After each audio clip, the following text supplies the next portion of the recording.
Heartland Sports with Todd Richards. Hello again, everyone. A new season and a new head coach for the SEMO women's soccer team. John Klein making his debut on the Red Hawks sideline against Evansville. Luke Randall reports. SEMO soccer ready to kick off the season at Houck Field and ready to go for a win immediately. Red Hawks would get right on the attack. First few offensive moments of the game for SEMO here, and able to get a cross in. Takes a little bit of a touch. Evansville can't really properly clear it. 1-0. Justy Nelson, a tap in, but she will absolutely take it. The first goal of the game, the first goal with a year for the Red Hawks, but Evansville able to go around the wing, able to equalize it at 1. So SEMO has to go back to work. Melissa Cuban takes it down the right wing and able to cross it in. Takes a little bit of a deflection, it looks like, and Amelia Loritz off the post and in, and she's only a freshman. Her first collegiate goal in her first collegiate game, and she's able to go run over, high-five her coaches, high-five the players, but Evansville within the next minute would equalize again. 2-2, and the Purple Aces would take a 3-2 lead right here to start the second half. Keeper just unable to get to that chip right there. So 3-2, but here comes Justy Nelson, the steal, the shot, and the score. 3-3. Red Hawks tie it. Get all the excitement back in Houck for the final few minutes. In the last 10 minutes of the game, how is it going to go? Unfortunately, it goes to Evansville.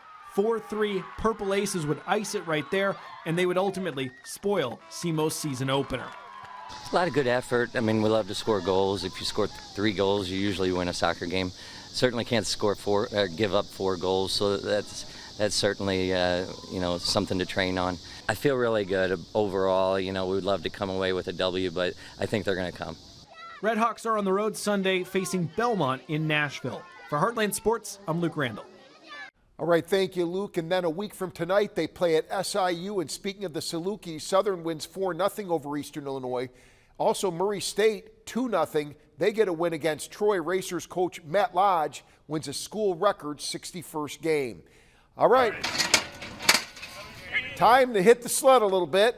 The Sikeston Bulldogs out there this afternoon in the heat, but getting it done under second-year head coach Jim May, who, you know what, they had a successful run at Scott City. Now May has his team working hard in the offseason. He's already seeing results on the practice field. We dedicated ourselves to the weight room this winter, and we've had a great off season, a good summer. The kids worked hard. They're hungry to win. We're a lot better than we were last year, I feel. But, what that means for Friday nights yet, we'll find out, I guess. But we're in a better spot than we were last year at this point, for sure. And how hungry you think this community is to have a really good Sikeston team out there? Well, I mean, it's been a long time. I think it's been like 8 years since we've had a winning record and 8 years since we won a conference game. And, and we've got to try and rectify some of that. I tell them all the time, my goal wasn't to lose when I came here, and 3-7 wasn't good enough. And so we want to improve upon that. Sikeston will play at the New Madrid County Central Jamboree next Friday. We'll hear from the Bulldogs players tomorrow night on Heartland Sports. Cape Central, by the way, they'll host a Jamboree next Friday, so that should be pretty cool. We'll talk about it a lot more. We've got Jamborees, we've got scrimmages in Southern Illinois. We'll also talk some regular season in Kentucky, so it's all coming up again next Friday in our season premiere of Heartland Football Friday.